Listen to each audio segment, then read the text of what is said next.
जय श्री कृष्णा। ओम नमः शिवाय। गुरुर्ब्रह्मा गुरुर्विष्णु गुरुदेवो महेश्वर गुरुर्साक्षात् परम ब्रह्म तस्मै श्री गुरुवे नमः। ओम श्री गुरुदेवाय नमः। हमारा 9वां अध्याय चल रहा था, राजविद्या राजगुह्य योग, और उसमें हमारे 30 श्लोक हो चुके थे कि भगवान ने ये कहा कि सभी में मैं ही हूँ, मुझे न तो कोई प्रिय है न कोई अप्रिय है, फिर भी मैं जो मुझे बहुत अनन्य प्रेम करते हैं उनके लिए मैं क्या हूँ, प्रत्यक्ष रूप से उनमें ही प्रकट हूँ। और कोई कितना भी दुराचारी व्यक्ति हो, कितना भी कैसा भी दुराचारी व्यक्ति हो, यदि वो मुझे एक ही भाव के साथ में भजता है ना, तो वो क्या होता है, क्योंकि वो यथार्थ निश्चय वाला, दृढ़ शक्ति वाला होता है, इसलिए उसने भली भांति निश्चय कर लिया कि प्रभु के सिवा दुनिया में कुछ नहीं है, तो वो भी मुझे ही प्राप्त होता है और वो साधु मानने योग्य है ना। जो कई लोग होते हैं ना, जैसे बहुत सारे लोग होते हैं, हमने अपने इतिहास में भी पढ़ा है, वाल्मीकि के बारे में पढ़ा है, फिर अंगुलीमाल के बारे में पढ़ा है, तो कैसे कैसे उन्होंने कृतघ्न कार्य किए थे, बड़े खराब खराब भी कार्य किए थे ना।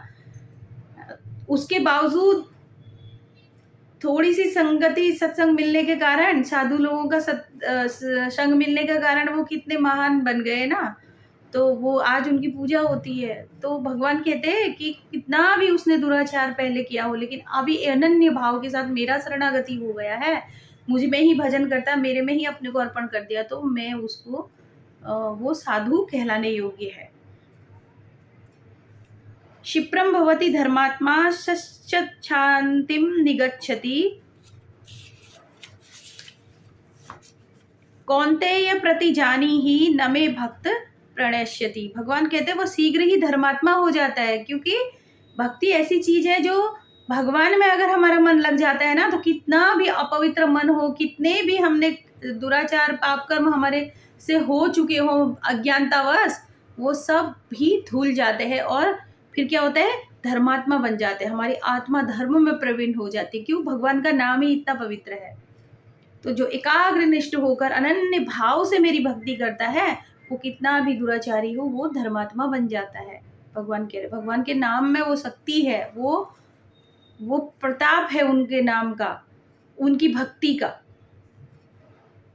और सदा रहने वाली परम शांति को प्राप्त होता है। हे अर्जुन, तू निश्चय पूर्वक सत्य जान कि मेरा भक्त नष्ट नहीं होता, मेरा भक्त कभी नष्ट नहीं होता है। इसीलिए तो देखो भक्तों के नाम आज तक है। मीराबाई का नाम, मीराबाई कब के मर गई है ना, कितने सालों हो गए उनको गए हुए, लेकिन आज भी जिंदा है वो। ऐसे ही विदुर है, ऐसे ही सुदामा है, ऐसे ही गोपियां है, ऐसे ही अर्जुन है, ऐसे ही राधा है, ऐसे ही और अलग अलग अलग अलग जो परम भक्त है भगवान के, वो आज भी जिंदा है। भक्ति कभी मरती नहीं, वो सदैव अमर रहती है। माम ही पार्थ व्यपाश्रित्य ये अपि स्यु पापयोनय स्त्रियो वैश्यास्तथा शूद्रास्ते अपि यान्ति पराम गतिम। हे अर्जुन, स्त्री, वैश्य, शूद्र तथा पाप योनि चांडालादि को जो कोई भी हो, वे भी मेरे शरण होकर परम गति को प्राप्त होते हैं। भगवान ने कहा कि स्त्री हो, चाहे कोई पुरुष हो, चाहे कोई वैश्य हो, चाहे कोई शूद्र हो, कितना भी शूद्रता का शूद्र काम करे, कोई वैश्य हो, है ना, और कोई चाहे स्त्री हो चाहे पुरुष हो, या चाहे कोई भी कितनी पाप योनि में चांडलादि जो कोई भी हो, क्योंकि चांडल का जन्म, चांडल का कार्य किसको करना पड़ता है, उसका पिछले जन्म का कुछ कर्म होता है, उसकी वजह से तो वो एक कार्य करता है ना। तो वो भी कोई भी हो, यानी भगवान की भक्ति के लिए ना तो कोई जाति है, ना कोई धर्म है, ना कोई स्त्री है, ना कोई पुरुष है, ना कोई बड़ा है, ना कोई छोटा है, उनके तो कोई भी भक्त हो सकता है। कोई बंधन नहीं है उसके लिए कि मैं बड़ा हूँ, मैं भक्त हूँ, ऐसा हम समझे, ये बिल्कुल ही नहीं है। सब उनके भक्त हो सकते हैं। तो कह रहे कि कितने भी पाप योनि चांडाला जो कोई भी हो, वे मेरे शरण होकर परम गति को ही प्राप्त होते हैं, वो यदि किसी भी योनि में हो, किसी भी धर्म में हो, अगर मेरे शरणागत होकर इस धरती पर रहते हैं, मेरी शरणागति लेते हैं, तो वो भी परम गति को ही प्राप्त होते हैं। किम किम पुनर्ब्रह्माणः पुण्या भक्ता राजर्षयस्तथा अनित्यम सुखम लोकमिमं प्राप्य भजस्व माम। फिर इसमें कहना ही क्या है, जो पुण्यशील ब्राह्मण था, राजर्षि भक्तजन मेरी शरण होकर परम गति को प्राप्त होते हैं, है ना। ये तो कोई बड़ी बात नहीं है, बहुत बड़ी बात। क्या क्या नहीं है बड़ी बात, कि कोई पुण्यशील ब्राह्मण, पुण्य करने वाला, या राज ऋषि, जो ऋषि बन गया हो, है ना, राज ऋषि की पदवी को प्राप्त कर चुका हो, जो पुण्यशील ब्राह्मण हो, वो तो पाप उनका प्राप्त करना मुझे कोई बहुत बड़ी बात नहीं है। मेरे शरण होने पर तो चाहे कोई भी हो, स्त्री हो, पुरुष हो, कैसा भी हो, चांडलादि की भी योनि में जी रहा हो, वैश्य हो, शूद्र, कोई भी हो, किसी भी धर्म का हो, वो अगर मेरी शरणागति लेता है तो वो भी परमपति को ही प्राप्त होता है। इसलिए क्या कह रहे, इसलिए तो सुख रहित और क्षणभंगुर इस मनुष्य शरीर को प्राप्त होकर निरंतर मेरा ही भजन कर, अब मेरा भजन कर बोल। मन मना भव भक्त मद भक्तो मध्याम जी माम नमस्कुरु मामे वैश्यसि युक्त्वेव आत्मानं मत्परायण। मुझ में मन वाला हो, मेरा भक्त बन, मेरा पूजन करने वाला हो, मुझको प्रणाम कर।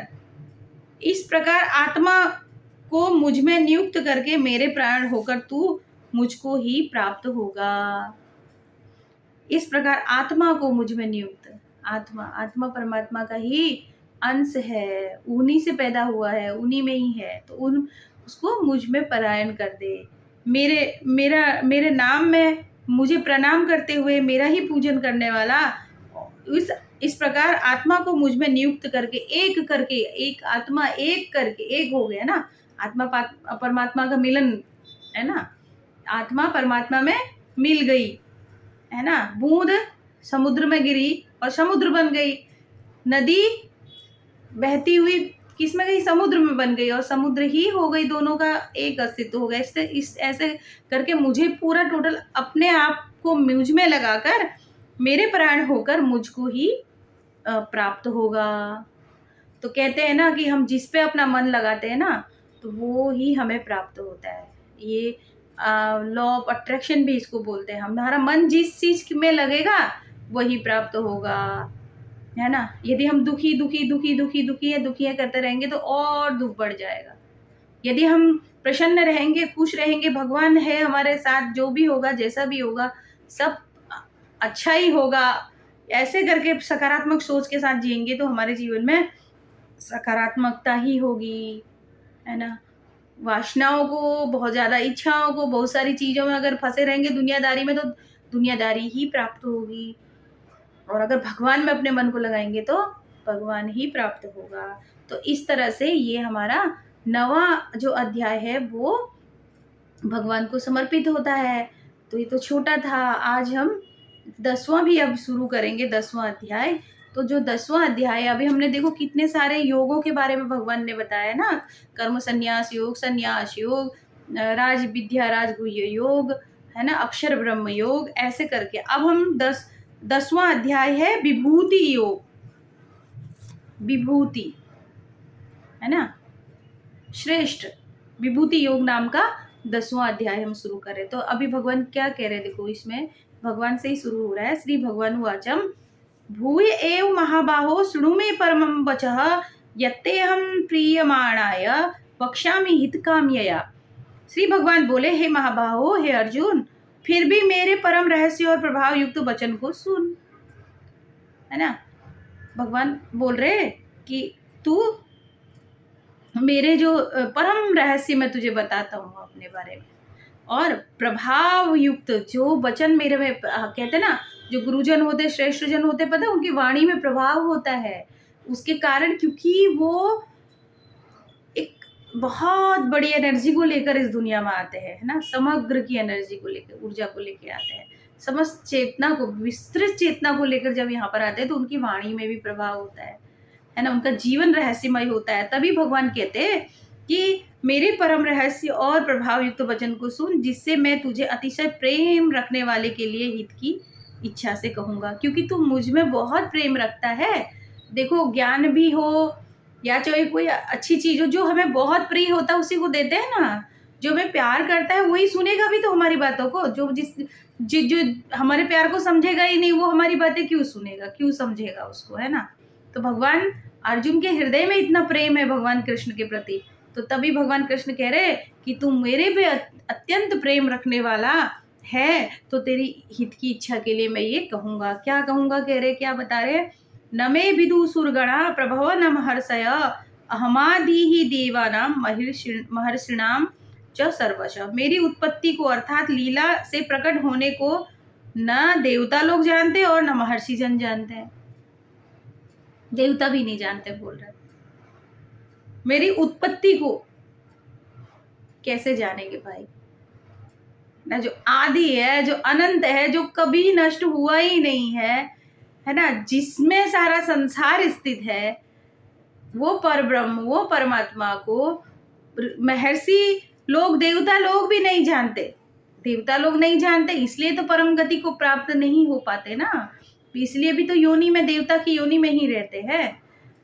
तो भगवान कहते हैं कि महर्षि जन भी, ऋषि जो होते हैं महर्षि, वे ना वही जान पाते हैं, ना तो मेरे उत्पत्ति के रहस्य को और लीला को। भगवान के जीवन को लीला कहा जाता है, पता है। हमारा जीवन तो जीवन है, संसार में फंसे पड़े रहते हैं, संसारिक चक्र में फंसे हुए, लेकिन भगवान का जन्म क्या है, लीला है। लीला कहा जाता है, लीला है। जैसे एक अभिनय की भांति, जैसे हम चित्रपट देखते हैं ना, टीवी वगैरह देखते हैं, वो देखते, ऐसे ही उनका जीवन भी एक लीला की तरह, वो एक अभिनय करते हैं इस संसार में। इस तरह से उनसे लिप्त नहीं होते, संसार के सारे सुख दुख लाभ हानि सबसे अटैच नहीं होते, उससे मुक्त रहते हुए जीवन को उदाहरण बना देते हैं दुनिया के लिए। यो माम जमनादीनीम च वेत्ति लोक महेश्वरम असमूढ़ स मर्त्येषु सर्व पापे प्रमुच्यते। जो मुझको अजन्मा अर्थात वास्तव में जन्म रहित अनादि और लोकों का महान ईश्वर तत्व से जानता है। अभी हमने उसी की बात की थी ना, इतने दिनों से हम लोग पढ़ते आ रहे हैं कि परमात्मा कौन है, अजन्मा है। आत्मा का ना तो कभी जन्म होता है, ना वो मृत्यु को प्राप्त होता है। वो एक लीला के तहत ही जन्म लेते हैं इस धरती पर। तो अजन्मा है, जिसका कभी जन्म नहीं होता। जन्म किसका होता है, शरीर का होता है। आत्मा तो कभी जन्म है ही नहीं, वो पहले भी थी, अब भी है और बाद में भी रहेगी। उसका क्या जन्म और क्या मृत्यु उसकी। उसकी वजह से हम है, उसकी वजह से हमने ये शरीर धारण किया हुआ है, उसके संयोग से ही। और उसी से पूरे प्राणी जगत पूरा उसी में विद्यमान है। कि पूरा संसार जो भी दिख रहा है वो सब उस परमात्मा के अंदर ही समाया हुआ है। और अनादि माने क्या, जिसका कभी शुरुआत हुई ही नहीं, वो था ही न, उसका आदि है ना अनंत अंत है, वो हमेशा से था, है और रहेगा। और तो ऐसा जब मुझे लोग समझते हैं और लोकों का महान ईश्वर तत्व से जानता है, जो जिसको पता है कि ये जो 14 लोक भी है, 14-16 कितने भुवन है जो भी है, उनका भी ईश्वर समझते हैं, उनका भी स्वामी है, जो उनको भी बनाने वाला। वह मनुष्यों में ज्ञानवान पुरुष संपूर्ण पापों से मुक्त हो जाता है। क्योंकि ऐसा कौन जानेगा कि परमात्मा तो लोकांतरों का भी ईश्वर है, उससे भी ऊपर है, हर योनि से ऊपर है, हर संसार में दिखने वाले हर एक प्राणी, हर एक जो भी चीज दिखाई दे रहा है उसको रचने वाला है। ऐसे तत्व से जो जानता है, जिसका ना आदि है ना अंत है, और जो अजन्मा है, जिसकी ना कभी जन्म हुई है ना कभी मृत्यु हुई है, इस तत्व से जो जानता है मुझे, वो पाप से मुक्त हो जाता है। ऐसा कौन जानेगा, जिसके अंदर ज्ञान होगा, वो ज्ञानी जन होगा ना, ज्ञानवान ही होगा, उसको ज्ञानवान पुरुष बोले। बुद्धिर ज्ञानम सम्मोह क्षमा सत्यम दम शमा सुखम दुखम भवो भावो भवो अभावो भयम चाभयमेव च अहिंसा समता तुष्टिस्तपो दानम यशो अयसः भवन्ति भावा भूतानां मत एव पृथक विधा। निश्चय करने की शक्ति, ज्ञानवान कौन होता है बताओ, है ना? ईश्वर को तत्व से जानता, आत्म तत्व से जानता है। आत्म तत्व क्या है कि पूरा चराचर जिससे बना हुआ है, हम सब उसके भीतर ही समाहित है। वो तो हमसे कभी दूर है ही नहीं, हम उसी से बने हुए हैं सारे के सारे लोग, उसका संयोग से ही हमारा ये पूरा अस्तित्व है। और निश्चय करने की दृढ़ शक्ति जिसके अंदर, संकल्प की शक्ति हो जिसके अंदर हो, यथार्थ ज्ञान हो, जिसे ये असली ज्ञान जो होता है, यथार्थ ज्ञान जो है कि ईश्वर सत्य है, पूरी तरह से परमात्मा का नाम ही सत्य है, उसकी भक्ति ही सत्य है, ऐसा ज्ञान, असमूढ़ता जिसके अंदर मूर्खता ना हो, है ना, अज्ञानता का बिल्कुल अज्ञानता बिल्कुल भी ना हो, क्षमा करने का भाव हो, सत्य पर स्थिर हो, इंद्रियों को वश में करना, दम, दम माने क्या होता है? अपनी इंद्रियों को अपने बस में रखना, है ना। ये नहीं कि देखा तो पूरा लालच आ गया, खाना देख के लालच आ गया, कुछ देख के और चीजों को, वस्तुओं में अटक के रह गया, नहीं, जो मेरे लिए कल्याणकारी नहीं है वो मुझे नहीं खाना है। ये एक दम है, अपनी इंद्रियों पे दम है। जो चीज नहीं देखनी है तो फिर नहीं देखना है, उसके मन में उसके लिए कोई पश्चाताप नहीं होता, उसकी इंद्रियों में अपनी लगाम होती है, उसको बोलते हैं इंद्रियों में बस करना, दम कहते हैं उसको। मन का निग्रह, मन को स्थिर कर लेना एक चीज पर। मन हमारा क्या होता है, बार बार बार बार बार बार बार बार भटकता रहता है, इधर उधर इधर उधर। चंचल मन, चंचल मन को केंद्रित कर देना। और क्षम माने क्या होता है, क्षमा। और दम माने क्या होता है, इंद्रियों का निग्रह। सुख दुख, उत्पत्ति प्रलय, और भय अभय, तथा अहिंसा, अहिंसा का भाव, क्षमता का भाव, सुख दुख लाभ हानि में एक स्थिर रहना, संतोष, किसी भी चीज में संतोष, जो है सबसे अच्छा है, मुझे भगवान ने जैसा बनाया है मैं बिल्कुल सही हूं, क्योंकि उसने बनाया है, उसके बनाने पर मुझे कोई भी शंका नहीं है, उसने जो मुझे बनाया बेस्ट बनाया है ना। संतोष, जो दिया है सबसे अच्छा दिया है। और तप, साधना जो करते हैं, दान, दान देने, कीर्ति और अपकीर्ति, ऐसे ये प्राणियों के नाना प्रकार के भाव मुझसे ही होते हैं। भगवान कहते हैं कि ये जो जितने भी भाव हैं, है शक्ति है, ज्ञान है, मूर्ता है, ज्ञान है, क्षमा है, सत्य है, इंद्रियों का वश में करना, मन का निग्रह करना, सुख दुख, उत्पत्ति प्रलय, भय अभय, अहिंसा, समता, संतोष, तप, दान, कीर्ति, अपकीर्ति, ये सब मेरे ही भाव है, मुझसे ही है ये सारे भाव, मेरे ही कारण ये सब भाव। ऐसे कहते हैं ना, दुर्गा सप्तशती में हम पढ़ते हैं, या देवी सर्वभूतेषु निद्रा रूपेण संस्थिता, या देवी सर्वभूतेषु शांति रूपेण संस्थिता, या देवी सर्वभूतेषु शांति रूपेण संस्थिता, या देवी सर्वभूतेषु क्षुधा रूपेण संस्थिता, या देवी सर्वभूतेषु तुष्टि रूपेण संस्थिता, या देवी सर्वभूतेषु तृष्णा रूपेण संस्थिता, है ना।